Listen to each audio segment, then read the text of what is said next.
Il y a longtemps, dans un petit village tranquille, vivait une jeune fille nommée Sika. Sika était connue partout pour sa gentillesse et sa beauté. Tout le monde l'aimait. On la voyait souvent aider ses parents à la maison et saluer tout le monde avec un grand sourire lorsqu'elle marchait sur les sentiers du village. La famille de Sika n'était pas riche, mais elle était heureuse et soudée, et cela leur suffisait. Le village était peuplé de gens simples qui travaillaient dur chaque jour. Ils cultivaient leur nourriture, s'occupaient des animaux et se traitaient comme une grande famille. Ils suivaient des traditions anciennes transmises depuis de nombreuses générations.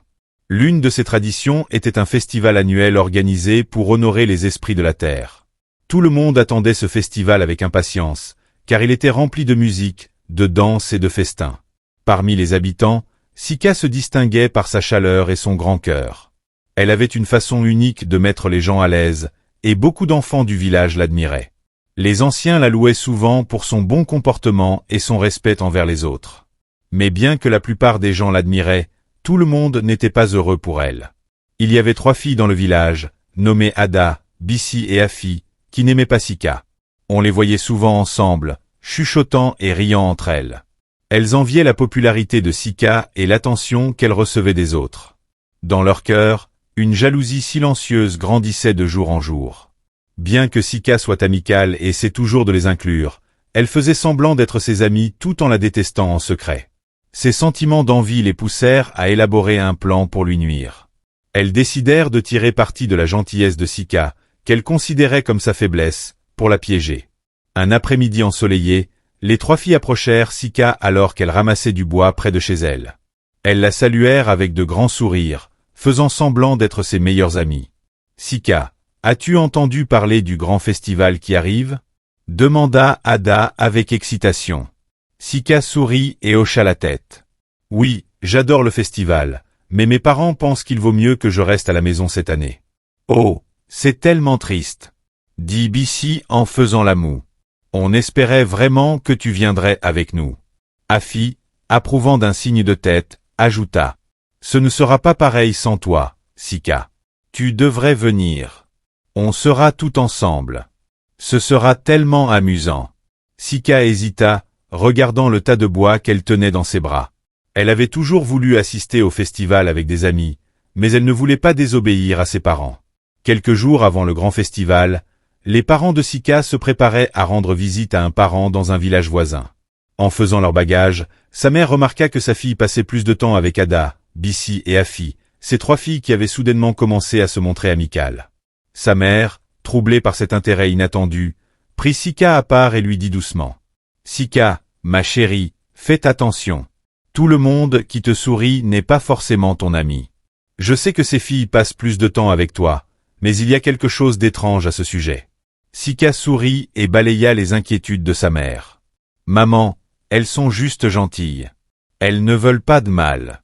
Et puis, tout le monde dans le village est comme une famille, non ?» Sa mère soupira. « Tu vois toujours le meilleur chez les gens, mon enfant.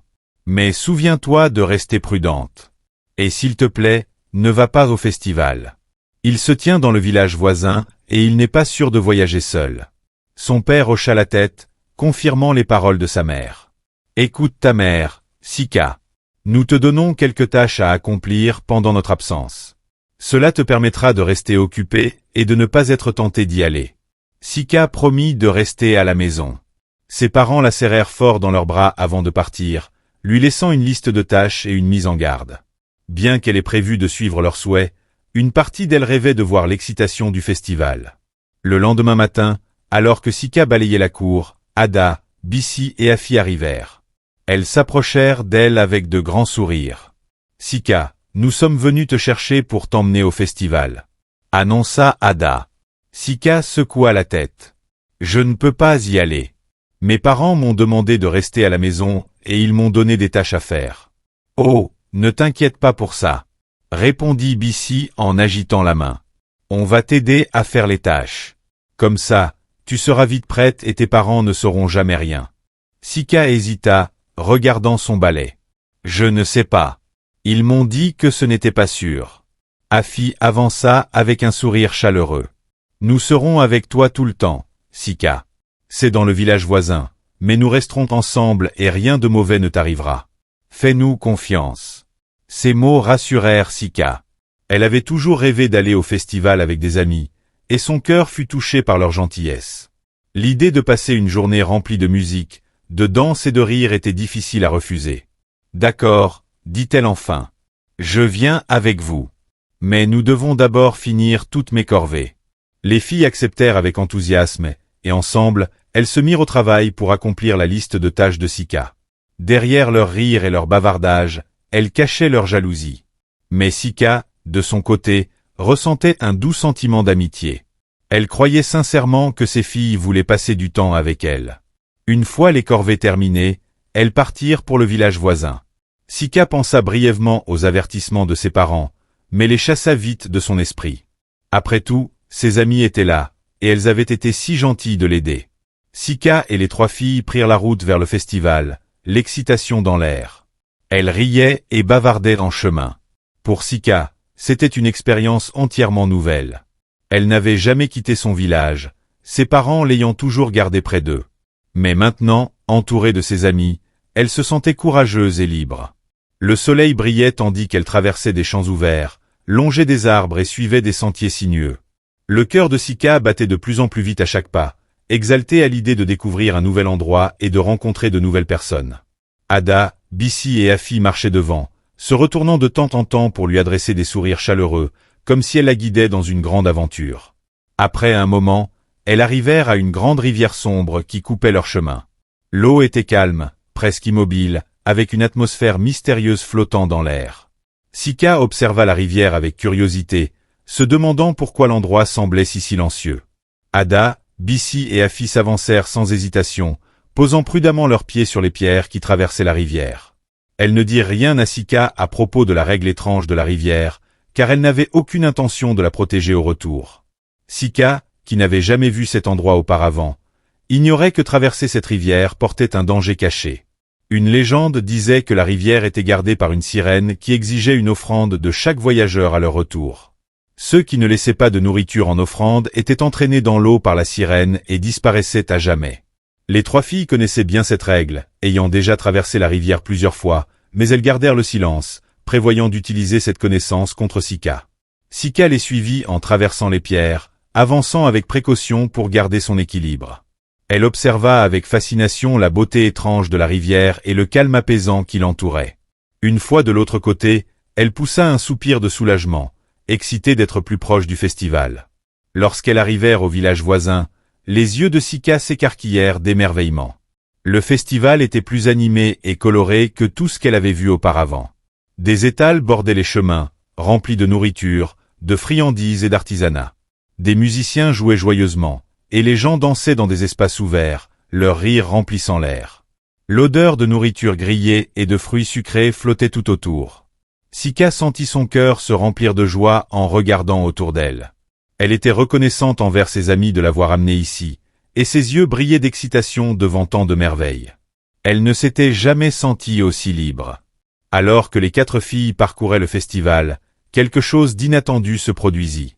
De nombreux jeunes hommes du village voisin ne pouvaient détacher leurs yeux de Sika. Sa beauté, combinée à son sourire doux et à sa nature humble, captivait tout le monde autour d'elle. Ils admiraient sa simplicité et son charme, et certains essayaient même d'attirer son attention. Parmi eux se trouvait un garçon particulièrement beau, nommé Kofa. Il s'approcha de Sika avec un sourire amical, ses yeux chaleureux et accueillants. « Bonjour, je m'appelle Kofa », dit-il en tendant la main. « Je ne t'ai jamais vu ici auparavant. Tu es nouvelle au festival ?» Sika lui serra la main timidement, ses joues prenant une teinte rose. « Oui, c'est ma première fois. Mes amis m'ont amené ici aujourd'hui. » Le sourire de Kofa s'élargit. « Eh bien, bienvenue. Je suis content que tu sois là. Tu voudrais te promener avec moi ? Je peux te montrer les meilleurs coins du festival. » Sika jeta un coup d'œil à ses amis, qui la regardaient avec des sourires tendus, puis reporta son regard vers Kofa. Elle hocha la tête, un peu nerveuse mais excitée. « Oui, ça serait gentil, merci. » Les deux déambulèrent dans le festival, parlant et riant tout en explorant les différents stands et attractions. Kofa était gentil et drôle, et Sika se sentit rapidement à l'aise avec lui. Ils partagèrent des histoires et rirent ensemble. À la fin de la soirée, Sika avait l'impression de s'être fait un véritable ami. Mais au fur et à mesure que de plus en plus de gens remarquaient Sika, Ada, Bissi et Afi devenaient de plus en plus amères. Elles s'attendaient à ce que Sika leur soit reconnaissante de l'avoir amenée, mais au lieu de cela, c'était elle qui attirait toute l'attention. Les jeunes hommes, qui d'habitude les remarquaient, étaient maintenant complètement charmés par Sika. Ada serra les mâchoires, Bissi plissa les yeux, et Afi serra les poings, chacune ressentant un mélange de colère et de jalousie. Les trois filles se regroupèrent, leurs regards fixés sur Sika alors qu'elle riait et discutait avec Kofa et d'autres villageois. « Regarde-la » murmura Ada, sa voix empreinte de ressentiment. « Elle agit comme si elle valait mieux que nous. Tout le monde l'idolâtre, comme si nous n'existions pas » murmura Bissi en croisant les bras.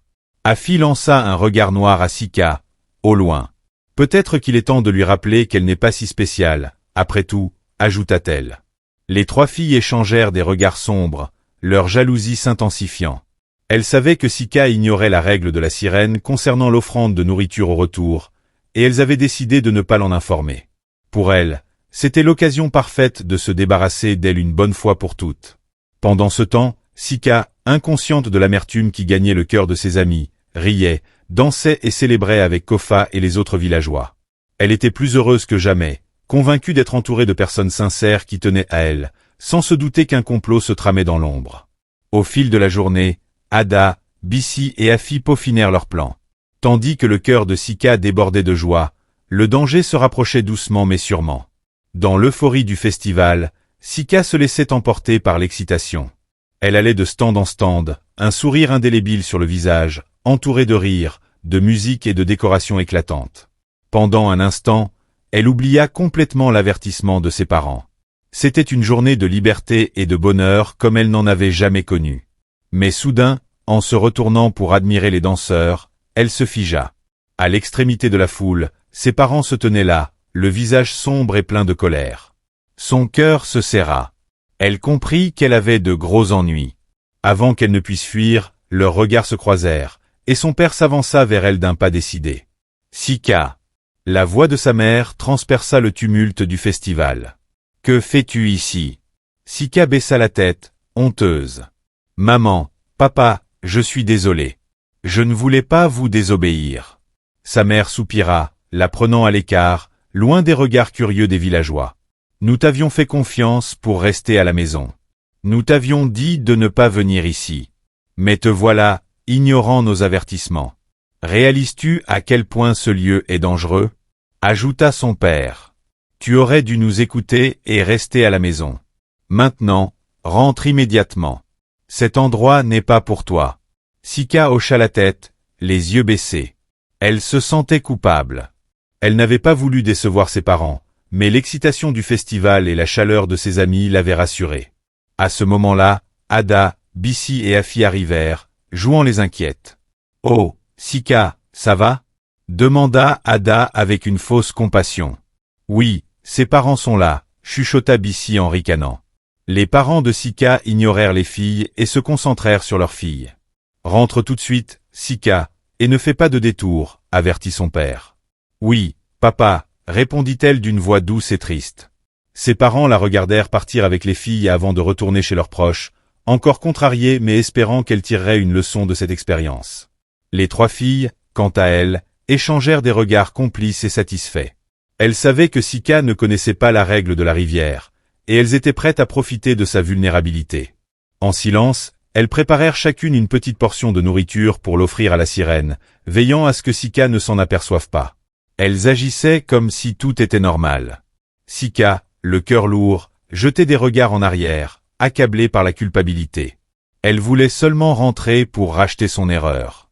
Devant elle, les trois filles chuchotaient et échangeaient des sourires narquois, satisfaites de voir leur plan se dérouler comme prévu. Enfin, elles atteignirent la rivière. Une atmosphère étrange et silencieuse s'installa autour d'elle. Sika sentit un frisson parcourir son échine, mais elle accéléra le pas, impatiente de rentrer. Sur la rive, les filles s'arrêtèrent et sortirent leur nourriture pour l'offrir. Elles échangèrent des regards complices, sachant que leur moment était venu. Sika, intriguée, remarqua la nourriture dans leurs mains. Son cœur manqua un battement. Elle n'avait rien à offrir. « Ada, Bissi, Afi, s'il vous plaît. » Puis-je avoir un peu de votre nourriture? Demanda-t-elle, la voix tremblante. Je ne savais pas qu'il fallait apporter une offrande. Les filles se regardèrent, un sourire cruel aux lèvres, avant d'éclater de rire. Oh, Sika, désolé, mais on a juste assez pour nous, répondit Ada d'un ton moqueur. Oui, ajouta Bissy avec un rictus. Ce n'est pas notre problème si tu n'as pas prévu ça. La panique envahit Sika. Elle tendit désespérément la main. S'il vous plaît. Juste un peu. Je ne savais pas. Afi recula, croisant les bras avec un sourire glacial. Tu aurais dû y penser avant. On ne prendra aucun risque pour toi, Sika. Les trois filles tournèrent le dos à Sika, chacune déposant son offrande de nourriture sur la berge. Elles traversèrent rapidement la rivière, laissant Sika seule de l'autre côté, impuissante et terrifiée. Soudain, l'eau commença à onduler, et un frisson glacé parcourut l'échine de Sika. Elle regarda la rivière avec horreur, observant la surface calme se déformer et révéler la silhouette d'une sirène émergeant des profondeurs. Ses yeux brillaient de colère tandis qu'elle fixait Sika, son expression féroce et implacable. « Tu oses traverser mes eaux sans offrande ?» siffla la sirène, sa voix résonnant sur toute la rivière. Sika essaya de reculer, mais ses pieds semblaient cloués au sol. Elle ouvrit la bouche pour parler, mais aucun mot n'en sortit. Tout ce qu'elle pouvait faire, c'était fixer la sirène, son cœur battant à tout rompre de peur. Les yeux de la sirène se plissèrent. « Ceux qui ne respectent pas la règle doivent payer le prix, déclara-t-elle. Avant que Sika ne puisse réagir, la main de la sirène jaillit, froide et puissante, attrapant fermement son poignet. Sika poussa un cri, tentant de se libérer, mais l'emprise de la sirène était implacable. L'eau glacée commença à tourbillonner autour d'elle, l'attirant vers les profondeurs. « Non. S'il vous plaît. » cria Sika en se débattant. « Je ne savais pas. Je suis désolé. Je vous en supplie. » Mais le visage de la sirène resta impassible et dur. D'un mouvement rapide, elle entraîna Sika sous l'eau. La dernière chose que Sika vit fut la rivière sombre et infinie qui se refermait sur elle. Sa voix disparut dans les tourbillons. Sur l'autre rive, Ada, Bissy et Afi observaient la scène avec satisfaction. Elles ressentaient une étrange forme de triomphe, leur jalousie enfin apaisée. Sans un regard en arrière, elles retournèrent au village, impatientes de savourer leur victoire. Ce qu'elles ignoraient, c'est que leur trahison ne passerait pas inaperçue. Le lendemain matin, des nouvelles troublantes se répandirent dans le village. Les parents de Sika, anxieux, étaient revenus chez eux sans leur fille et la cherchaient désespérément. Sa mère, pâle et inquiète, passait de maison en maison, demandant si quelqu'un avait vu Sika. Personne ne l'avait aperçue depuis le jour du festival. À mesure que la rumeur de sa disparition se propageait, les villageois se rassemblèrent, leurs visages marqués par l'inquiétude et la confusion. Finalement, la mère de Sika tomba sur Bissy et Afi, qui discutaient tranquillement sur la place du village. « Les filles » appela-t-elle d'une voix désespérée. « Vous étiez avec Sika au festival, n'est-ce pas? Où est-elle? Pourquoi n'est-elle pas rentrée ?» Les trois filles échangèrent rapidement un regard avant d'adopter une expression faussement préoccupée. Ada prit la parole avec précaution. « Oui, nous étions avec elle, mais à un moment, elle s'est éloignée. On pensait qu'elle était juste derrière nous. » Bissy hocha la tête, le visage sérieux. On a supposé qu'elle profitait un peu plus longtemps du festival. « Oui, » ajouta Afi. Elle semblait bien s'amuser. On ne s'est pas inquiété. On pensait qu'elle rentrerait toute seule. Le visage de la mère de Sika se décomposa, ses yeux se remplissant de larmes. Mais Sika n'est pas comme ça. Elle ne se serait pas éloignée seule sans nous prévenir. Autour d'eux, les villageois murmuraient, leur inquiétude grandissant. Sika était aimée de tous, et l'idée qu'elle puisse être en danger emplissait leur cœur de tristesse. Une femme âgée parmi la foule prit la parole, sa voix basse et grave. Peut-être que quelque chose lui est arrivé près de la rivière. Cet endroit a toujours été entouré d'histoires étranges. Un autre villageois acquiesça, le visage sombre. C'est possible. Il y a des forces mystiques que nous ne comprenons pas. Alors que les rumeurs se répandaient, les parents de Sika devinrent de plus en plus angoissés. Son père, essayant de rester fort, entoura sa femme tremblante de son bras. Elle reviendra. Sika est une fille intelligente. Elle trouvera le chemin de la maison. Mais les jours passèrent, Et toujours aucune trace de Sika. Sa mère devint pâle et épuisée, ses yeux vides de nuit sans sommeil passaient à attendre. Elle s'asseyait souvent devant leur maison, scrutant le chemin, espérant voir sa fille revenir avec son sourire radieux.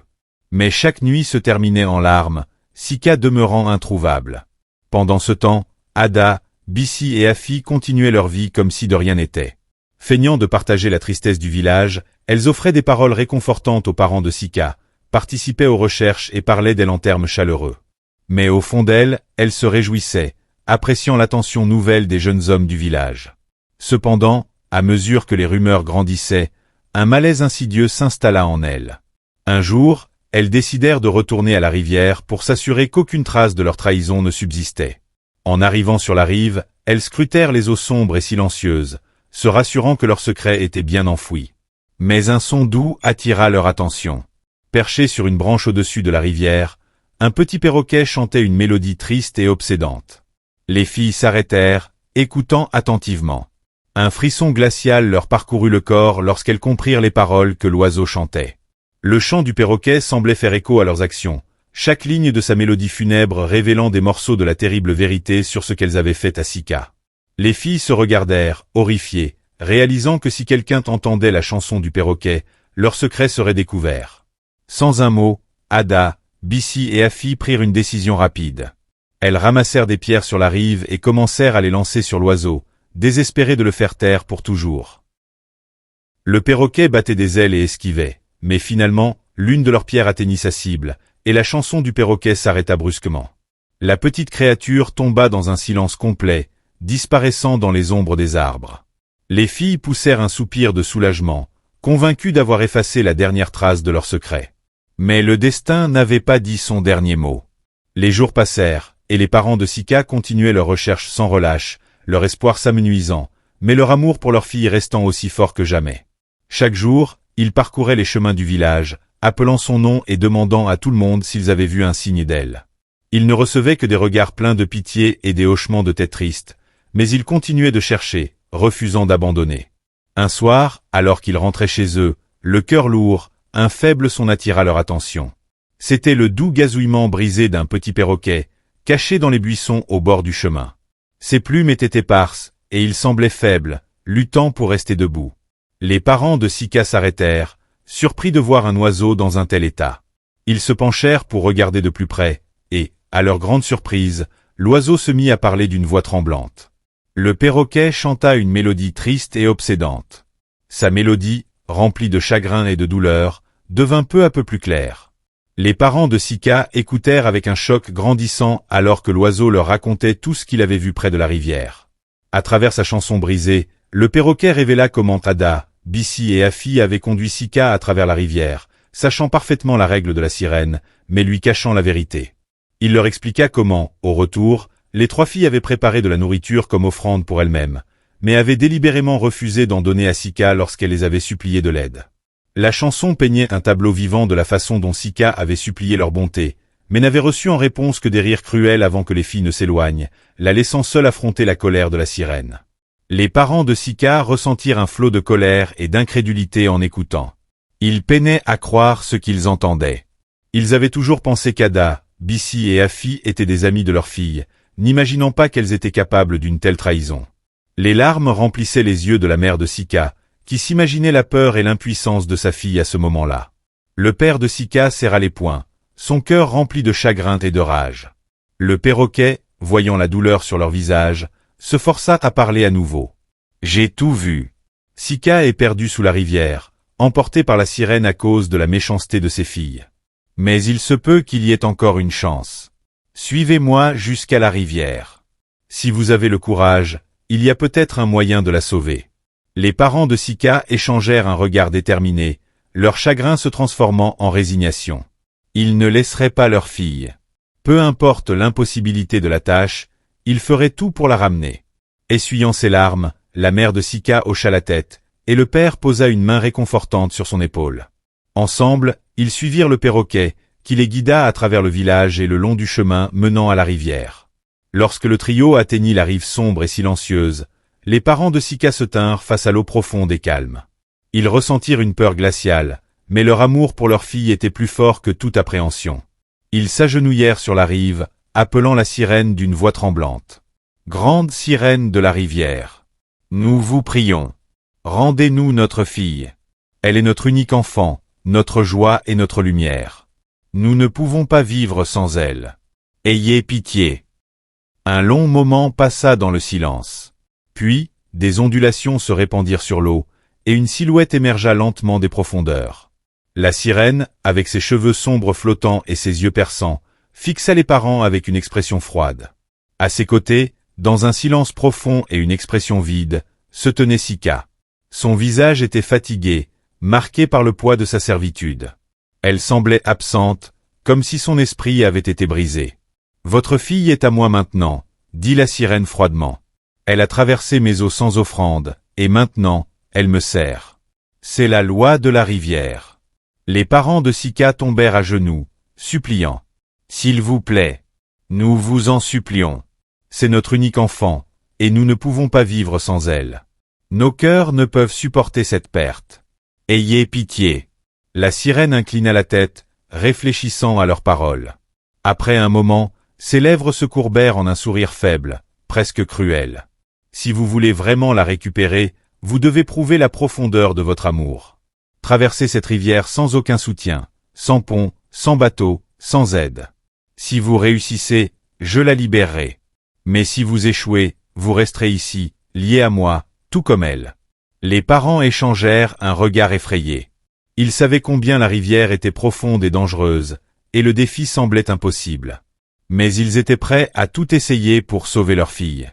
Ensemble, ils se prirent par la main, priant silencieusement les dieux pour qu'ils leur donnent la force. Lorsqu'ils s'avancèrent dans l'eau, un murmure parcourut le village.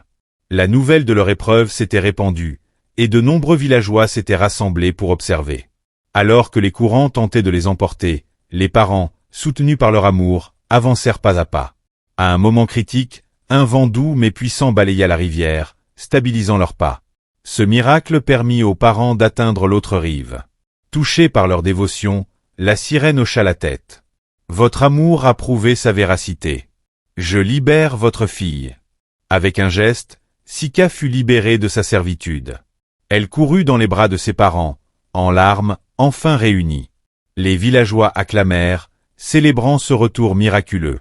Ada, Bissi et Afi, terrifiés par la révélation de leurs actes, furent bannis du village par le roi, marquant la fin de leur cruauté. Sika, entouré de l'amour de sa famille et du soutien de la communauté, reprit sa vie. Le village, uni par cette épreuve, retrouva la paix. Sika et ses parents vécurent désormais avec un cœur reconnaissant, ayant appris que l'amour véritable surpasse tous les obstacles. La leçon morale de cette histoire est que l'amour sincère, la bonté et le courage triomphent toujours des épreuves et des actes malveillants. La jalousie et la trahison, comme celle d'Ada, Bissi et Afi, finissent par détruire ceux qui les nourrissent, tandis que l'amour inconditionnel, comme celui des parents de Sika, peut surmonter les obstacles les plus redoutables. La sirène elle-même a été touchée par cette dévotion, prouvant que même les cœurs endurcis peuvent être transformés par des actes de bonté et de sacrifice. Cette histoire rappelle aussi l'importance de choisir ses amis avec soin et d'écouter les conseils avisés de ceux qui nous aiment. Enfin, elle enseigne que le pardon et la rédemption sont possibles, mais qu'ils nécessitent des efforts sincères et des cœurs ouverts. Si vous avez apprécié cette vidéo, n'oubliez pas de vous abonner à la chaîne pour ne rien manquer de nos prochaines publications. Activez la cloche de notification pour être alerté dès qu'une nouvelle vidéo sort, laissez un pouce bleu pour nous soutenir et surtout, partagez la vidéo avec vos amis afin qu'ils puissent en profiter eux aussi. Merci de votre soutien.